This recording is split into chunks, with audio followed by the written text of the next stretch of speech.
যে ভূখণ্ডে যে দেশে আমরা বসবাস করছি, এই ভূখণ্ড নিয়েই একসময় বিশাল ভারত উপমহাদেশ ছিল। 1757 সালের আগ পর্যন্ত আমরা স্বাধীন ছিলাম।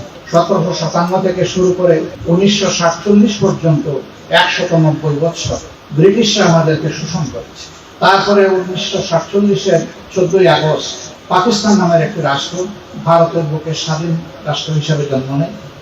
আমরা সেই রাষ্ট্রের গর্বিত নাগরিক ছিলাম।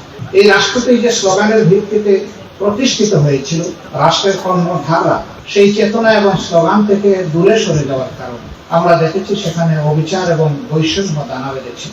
শাসন ব্যবস্থা কোনো প্রাতিষ্ঠানিক রূপ পায়নি, বারবার সামরিক হস্তক্ষেপের কারণে বিঘ্নিত হচ্ছিল। পাকিস্তানের 23 বছরের প্রথম সাধারণ নির্বাচন অনুষ্ঠিত হয়েছিল 1970 সালে। এর আগে মানুষ নিজেদের ভোট দিয়ে সংসদে তাদের প্রতিনিধি পাঠাতে পারেনি।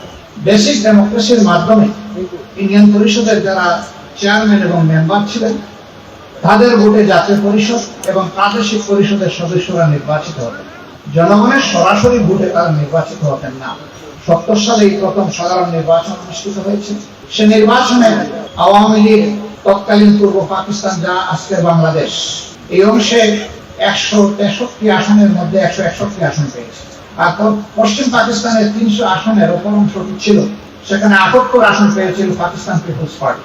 আওয়ামী লীগ পশ্চিম পাকিস্তানে কোনো আসন পায়নি, আর পূর্ব পাকিস্তান পিপুলস পার্টিও কোনো আসন পায়নি।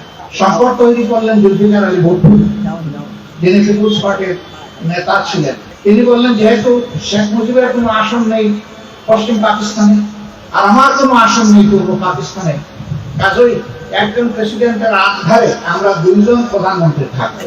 এটি ছিল গঠনতন্ত্রের বাইরে গিয়ে সম্পূর্ণ অন্যায় ও যৌক্তিক একটি আবদার। জামাতে ইসলামী সর্বপ্রথম এই ঘোষণার বিরোধিতা করে এবং সংখ্যাগরিষ্ঠ দলের হাতে ক্ষমতা হস্তান্তর করার জন্য প্রেসিডেন্টের প্রতি আহ্বান জানিয়ে বায়তুল মুকাররম দক্ষিণ গেট থেকে প্রথম মিছিলটি পূর্ব পাকিস্তানে বাইরে। সংকট কাটলো না, ডায়লগ হলো, ব্যর্থ হলো। শেষ পর্যন্ত 25শে মার্চ দিবাগত রাত্রে পাকিস্তান সেনাবাহিনী বাংলাদেশের মানুষের উপর ঝাঁপিয়ে পড়লো, লক্ষ লক্ষ মানুষকে খুন করলো, বাংলাদেশকে একটি বৌদ্ধ ভূমিতে পরিণত করলো এবং একটি মুক্তিযুদ্ধ অনিবার্য হয়ে উঠল। সেই যুদ্ধের মধ্য দিয়ে লাখো আত্মার ত্যাগের মধ্য দিয়ে আমরা একটা স্বাধীন দেশ পেলাম। এটি ছিল আমাদের দ্বিতীয় স্বাধীনতা। মানুষ আশা করেছিল, আগে ব্রিটিশ বেনিয়ারা আমাদেরকে শোষণ করেছে, পাকিস্তানিরা আমাদের উপর জনগণের সমস্ত আশা ঘুরে বাড়ি। স্বাধীন বাংলাদেশে লুটের রাজ্য কায়েম হলো, খুনের রাজ্য কায়েম হলো, সকল দলকে নিষিদ্ধ করে একদলীয় বাকশাল গড়ে তোলা হলো। রক্ষী বাহিনী দিয়ে হাজার হাজার মানুষ মুক্তিযোদ্ধা সহ বিনা বিচারে হত্যা করা হলো। এর মধ্য দিয়ে আমাদের স্বাধীনতা আরেকবার হারিয়ে গেল। সেই যে বাংলাদেশ একটি কালো গহ্বরে পড়ে গেল, সেই বাংলাদেশ এখনো পুরোপুরি সেই গহ্বর থেকে উঠে আসতে পারেনি।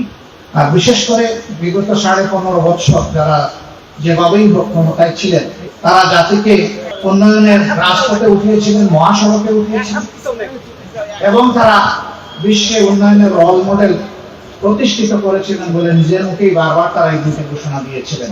কিন্তু কিসের বিনিময়ে?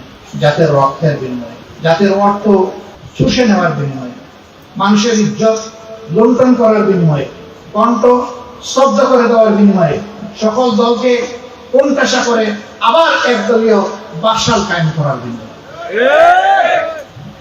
এর কারণে জনগণের মনে ক্ষোভ, যন্ত্রণা, কষ্ট সেই 2009 সাল। আর আপনারা তো জানেন, যাদের উপর সবচেয়ে বেশি জুলুম করা হয়েছে এই দলটার নাম বাংলাদেশ জামাতে ইসলামী। এক এক করে কিলিং এর মাধ্যমে দুনিয়া থেকে বিদায় করা হয়েছে, ফাঁসি দেওয়া হয়েছে, জেলের ভিতরে ফেলে ফেলে দেওয়া হয়েছে এবং জেলের বাইরে আরেকজন দায়িত্বশীল রেবের অশোভন আচরণের যন্ত্রণা সহ্য করতে না পেরে হাসপাতালের বেডে তিনি দুনিয়া থেকে শেষ নিঃশ্বাস করে মওলার দরবারে চলে গেছে। এর পাশাপাশি অন্যায়ের প্রতিবাদ যারাই করেছেন তাদের উপর গোলাবারুদ নেমে এসেছে। আমাদের শত শত সাথী সঙ্গীকে হত্যা করা হয়েছে। মহান রবের দরবারে দোয়া করি আল্লাহ তাদের সকলকে শহীদ হিসাবে কবর করুন। এই সিরাজগঞ্জ সেই পাওনা থেকে বঞ্চিত নয়। প্রত্যেকটি জেলায় ছুট ছুট রক্ত আর খাড়ি খাড়ি লাশ তারা জাতিকে উপহার দিচ্ছে। আমরা বারবার আন্দোলন করেছি, অন্যায়ের প্রতিবাদ করেছি, এই অশুভ শক্তিকে বাংলাদেশের ক্ষমতা থেকে সরানোর চেষ্টা করেছে। তার পুঞ্জীভূত ফল হচ্ছে ছাত্র তরুণ জনতার একটি অধিকার আদায়ের আন্দোলনকে কেন্দ্র করে শেষ পর্যন্ত এই স্বৈর শাসককে বিদায় নিতে হয়েছে।